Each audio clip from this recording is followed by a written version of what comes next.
What's going on, everybody? It's me, Disbearity here, and today, as you guys all heard the news, Thrones of Decay has finally gotten announced, and today I'm going to be breaking down the, I guess you call it the newsletter, on the first legendary lord coming into Thrones of Decay. Now, as you guys see, his name is Tamurkhan.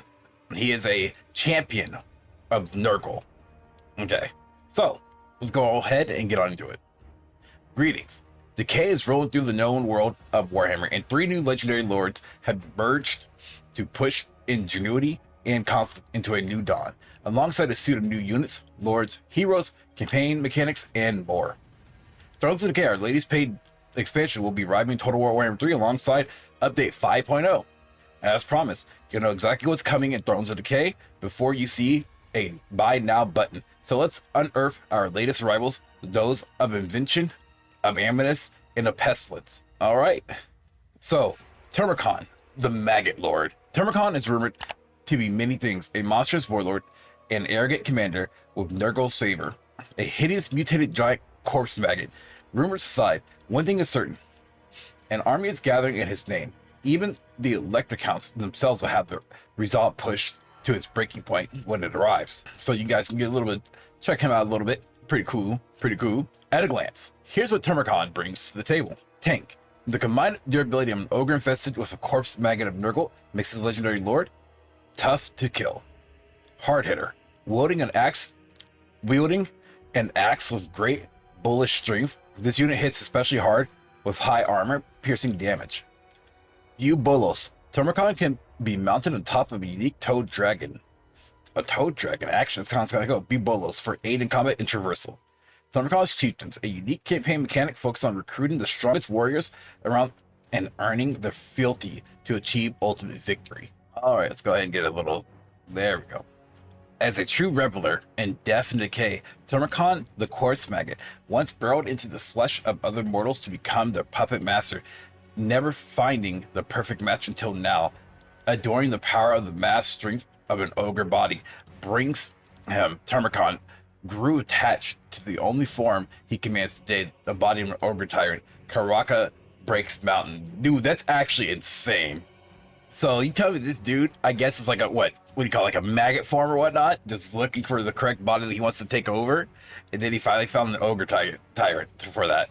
So like, that makes me wonder if this ogre tyrant is like either dead, or it might as well be dead. I mean, because your body's taken over by a champion of Nurgle, a pest, you know, so that's really interesting. Yeah, so that means like your mind or whatever is just, it's like, imagine your mind just being there, you know? You're seeing everything like this guy or creature is doing, but you can't do anything about it. That's the worst feeling ever.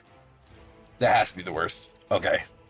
On the battlefield, Tamurkhan has a suite of abilities at his disposal. First up, Feast of Maggot Lord, a passive only triggered upon death as a last-ditch effort to cling onto the margins delivered serious damage to the victim, outright killing those below a certain health threshold and granting Tamurkhan a second win to get back into the fray.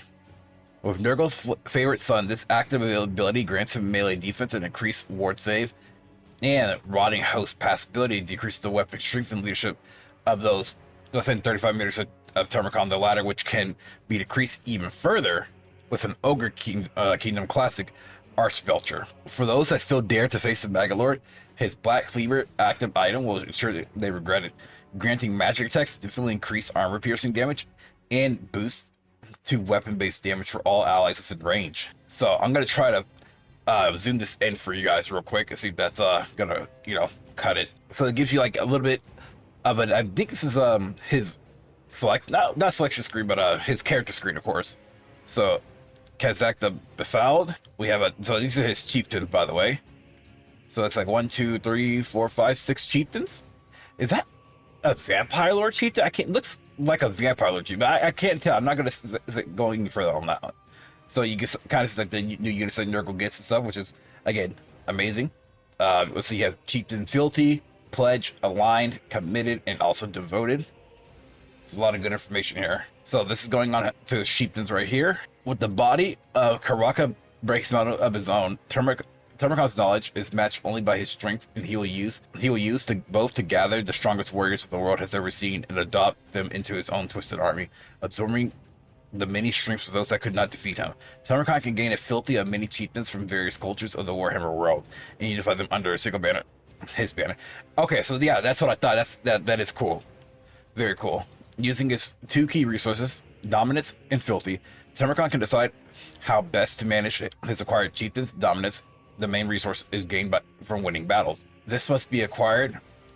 Chieftains activate their abilities and add their units to his own recruitment pool. The filthy of a chieftain is increased by taking action that said chieftain approves of, whether it be raiding settlements, razing cities to the ground, or wiping various opposing forces off the map. For example, Tamurkhan seeks a devoted chieftain from the Chaos Dwarves. He best express the same hatred for the Skaven as they do. When the filthy increases, the Tamurkhan can reap the benefits in favor, units and special abilities, culminating in a mighty thematic quest battle on his path to gaining boundless loyalty from these great warriors. It's only a matter of time. Now we're on to Kazak the Befouled. That's a face only a mother could love, y'all. To say. Alright. Legendary hero Kazak the Befouled, Kurgan champion of Nurgle, serves as a living memory of what Nurgle's blessing can do to a soul. This mighty Chaos champion gave everything to Nurgle, losing his voice to Nurgle's rot, sacrificing his form so that he can stand alongside Tamurkhan as a mass of corrupted flesh in service of the Lord of Decay. Being one of the first to join Tamurkhan's banner, Kazak, I hope I'm saying his name right. If I'm not, y'all, I'm sorry. Swept through the Chaos Wastes as his chief lieutenant, commanding his own infested gang of horsemen with the Rot Knights, who will be meeting shortly. In battle, Kazak is a tank.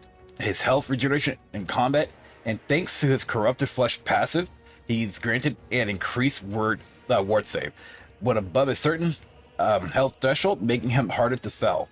Always mounted on top of a rot beast, Kazak has access to Befouled Charge, a passive that triggers when charging, of course granting himself and nearby allies increased speed and increases charge bonus, while stripping the enemy of their charge defense versus large monster or large attributes. Plus, with his sword, filth. I know that's actually kind of crazy, because that can spread decay to those he strikes, afflicting them with decreased melee defense and armor. Spread the curse in his name. All right, I feel it. I like that. I like that a lot. The Chaos Lord of Nurgle. Having earned the great favor of Lord of Decay, the Chaos Lord of Nurgle stands as a generic lord to the Chaos God, with skills only held by the very best of Chaos warriors who leave nothing but rot in their wake. With a sword, shield, and variety of mounts at their disposal, the Chaos Lord of Nurgle leads as a durable and beefy warrior with an increased health. As a debilitating unit, this lord inflicts poison damage and fear upon the enemy, while buffing nearby troops by spreading the leadership and melee damage reflection bonuses to them with Rot or Die. But who could forget the weapon he seeks? The Father of Blades, rumored to be the first sword ever forged, is an active augment that the Chaos Lord of Nurgle can acquire to increase his armor piercing damage and reduce melee attack of nearby foes. Now, I will say this has to be like probably my favorite unit of Thrones of Decay right now, at least for right now. This is the Chaos Sorcerer of Nurgle. Just looking at the Chaos Sorcerer looks pretty cool, especially I believe it looks like it has like 3 eyes there, which is really cool. I mean, I like the whole deal. Powerful spellcasters capable of harnessing the raw winds of magic have found themselves at the home with the Lords of the Decay's troops as the Chaos Sorcerers of Nurgle with a new generic hero. With access to both Lord of Nurgle and Lord of Death, and like many units of Nurgle before them, these debilitating casters voice poison attacks and fear attribute. They also serve the armies of Nurgle as healers, with access to various means of regenerating their allies, making them a vital asset on the battlefield, or on the field. So we get Pestigors, which I guess are Beastigors, but with a little bit of a Nurgle aesthetic. So Pestigors, blessed since birth by Nurgle, Pestigors of disease and pestilence serve their god with trademark vigor and their fellow beast skin, alongside the infested, oozing, bloated skin for the mark of Nurgle. In the heat of battle, as well as debilitating their foes, Pestigors stand firm with their durable skin and muscle, sporting a high health pool for an infantry unit. With their weapon of choice, two-handed great axe, the Pestigors are masters at smashing through armor and piercing with a single strike. It's pondered that the most high esteemed of Pestigors are blessed with a mutation that the Tears of Nurgle, the passive chain hex, may only be triggered once, activating with a ranged enemy unit resulting in infectious secretations. It's like secretions. There we go. Cool. I'm butchering that, y'all. I'm sorry. From every once orifice that slow the opposition down before spreading through the ranks. This makes them a prime candidate for vanguard deployment. Another intrinsic trait of pestigores. They don't follow the pack, they lead it. Plague ogres. Hey, that one looks like me. Okay, nah, really, I mean, I am pretty big though, so yeah. Again, plague ogres. Perhaps taking inspiration from the visage of their commander Tamurkhan, the plague ogres are twisted amalgamations of a once ordinary ogre, with both body and mind contorted by blessings of Nurgle, joining Tamurkhan in his pursuit of the Empire. Plague ogres are brutish humanoids that fell in battle at the hands before accepting the Lord of Decay's power. In the return for their lives, they grew fat with infestation and disease. Serving Nurgle as a sluggish yet durable infantry, the plague ogres seek out large enemies with their giant blades or great axes to slice them to ribbons. They're built for punishment. And then we have Rot Knights. Hey, finally, some type of Nurgle gets some type of cavalry coming into play. That's kind of cool. So, Rot Knights are one of the select few Chaos Knights blessed with the mark of Nurgle and the power to ride Rot beasts into battle. Although the Chaos armor they wear has grown rusty with time, the Rot Knights' new monstrous cavalry unit for Nurgle can still take a beating, sacrificing some of their speed for thicker skin, increased health, defense, and duration abilities. The goal of the Rot Knight is to lock down large targets on the battlefield and shred their health thanks to their giant claws and one-handed lance, delivering potent anti-large attacks. With regeneration, the Rot Knights have a weakness to flame, but can regain their health over time and enjoy increase to their melee defense when in the heat of battle. Nice. Bile Trolls. Bile Trolls. Now that looks like a pretty cool unit as well. Under the shadows of Chaos Wastes, Nurgle set its sights on these trolls, infecting their flesh and burrowing deep into their guts, gifting them the blessing that should have consumed them. What remained was a bulbous monstrosity, a bile troll, endlessly eating itself alive from the inside out, only to regenerate and devour itself once more. This blessing is a boon to their inherent passive regeneration in combat, letting them shrug off wounds as they strip their own damaged skin and replace it anew. With poison attacks on their side, the bile trolls can strike fear any foe they approach and can pierce straight through their armor with their one-handed blade. With all the infestation going on beneath the surface, the bile trolls can expel it with corrosive bile hex effect, softening the armor and flesh of their opponents, plummeting the victim's melee defense for an easy kill. Share their curse at your own risk. Now this is the peak of the DLC here, for what I know from Thrones of Decay, at least for Nurgle here, which is the Toad Dragon. The Toad Dragon. A toad that is a dragon. That's crazy. Now, the question is this a land dragon though? That's the question though. The true horror of Nurgle doesn't lie within the bellies of its rotten soldiers, but also within the reptilian nightmare that often dwells in the northern wastes of the known world. The Toad Dragon, a rare-sighted monster for Nurgle, brings a thoughtless level of hunger and violence to anything crosses its path, melting flesh with its breath or squashing victims set flat with its weight. With the help of its cruel anatomy, the Toad Dragon swipes through armor with its thick claws and lashes out at targets with its proboscis tongue, snatching them from their hiding places and reeling them into its gaping maw. Those, however, are the lucky ones. This large hulking creature is specialized in smashing through even the most compact formations and holes they place within the Nurgle as their largest, most expensive unit to date. With heavy missile resistance, the Toad Dragon borders on unkillable, but it's what lies within the truly makes it something to be feared. With its act ability Unspeakable Foulness, the Toad Dragon spews forth a blast of flesh-rotting horror, delivering explosive damage and inflicting poisonous burns on its victims as their skin slips off in sheets and their organs turn to liquid. Oh my god. The decay is the least of their worries. Holy crap, that's crazy. That is insane, honestly.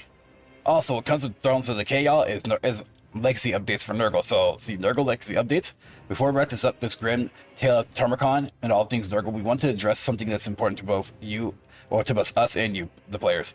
We've taken lots of your feedback from prior DLC regarding legacy race updates. We are committed to making the rejuvenation of those races' core mechanics a key element with the release of Thrones of Decay.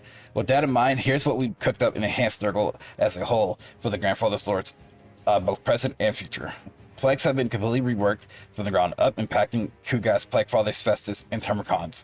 Here's a sneak peek of the new plague system. So this is actually kind of interesting. So it's a web. Well, they're going to explain here. So with the issue of the current system, the problem with the original system for plagues is that it was completely solvable. As a player, there was objectively strongest route to take and no need to deviate from the maximize the benefits and minimize the drawbacks. This took away from the Nurgle fantasy experimenting with discussing new diseases that we, the players, want to feel. What are we changing? Plague symptoms now exist within the web, and certain symptoms connected to each other, letting you combine 3 of them to create a plague. The UX has been redesigned to better showcase how this plague will affect both Nurgle and non-Nurgle factions, positive for Nurgle, negative for everyone else.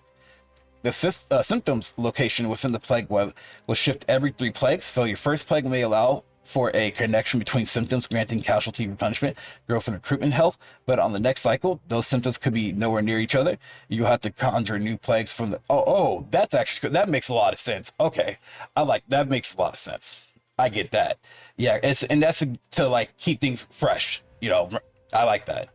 We're introducing a new type of symptom, blessed symptoms. They are assigned randomly. It will change every plague cycle, and symptom while blessed has its effects doubled. Plagues can now be mutated with increased effects, increasing the spread chance, extending the duration, and much more. Plagues now have an immunity period so that those on the receiving end of being plagued aren't constantly under its effects and have respite between. That makes sense too.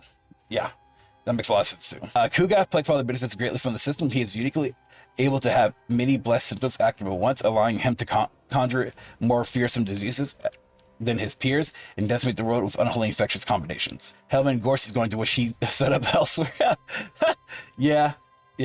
What is the issue with the current system with cynical buildings? Nurgle's unique cyclical buildings has led to some unique thematic gameplay strategies when it comes to recruitment, but we felt like it had a negative impact on the economy and defensive capabilities. What are we changing? Military buildings are now cyclical. God damn it. Military buildings are still cyclical, but remaining buildings are now static like the other factions in the game. Military buildings now cost infections instead of treasury to help manage the choice between improving infrastructure or recruiting forces. We have done an economy pass on buildings following this change to help with Nurgle's difficult financial situations, allowing players to choose treasury building rather than having their economy gain split between all chains. Resource buildings have had effect overhaul. Cult buildings have undergone an effect pass. The remaining cyclical buildings could now be rushed by spending infections. So recruitment, what is an issue with current recruitment? Nurgle's recruitment is currently too punishing for the benefit of instant recruitment. What are we changing? Recruitment costs and recruitment health are now tied to Nurgle's corruption level of the province that the military force is recruiting at. 30% health at 0 corruption and 6% health and minus 50% recruitment costs at 100 corruption. With the addition of Russian construction, cyclical buildings should help with filling up the recruitment pool in the early game. So technology tree, what are the issues with the current tree? Technology tree is lacking clear direction. It was designed too heavily around Kugat's realms of chaos. And that is true. I think what they should do is that, I don't know why they haven't done this yet, but it might be too much work, is separate the technology trees between realm of chaos and also for immortal empires. And I think that should be easily done. You know, just like select which one you are, and hopefully with the correct spaghetti code or whatever, it'll just choose. I think that's the easiest route to do it. So when they change it, Nurgle's technology tree is now split into 2 distinct groups. One focused on military, the other on the campaign faction bonuses. The layout has also been reworked to make it clearer and easier to progress through technology tree. Okay. All right. What are the issues in the current system for the army abilities? Previously, Nurgle gained army ability points based on the amount of damage taken. I feel like this didn't reward Nurgle players enough and seemed like a consolation prize for losing units. What are we changing? Nurgle now gains a passive income of army ability points for every enemy unit in battle map that is currently being affected by a negative effect or debuff. This plays into Nurgle's playstyle, spreading debuffs and contact effects. It makes them even more desirable for both campaign and battlefields. We are confident in these changes. We're going to enhance the Nurgle experience for everyone who plays them, whether you're scorching the lands with disease as Kugath, harvesting souls for Nurgle as Festus, or gathering the army of chieftains as Tamurkhan.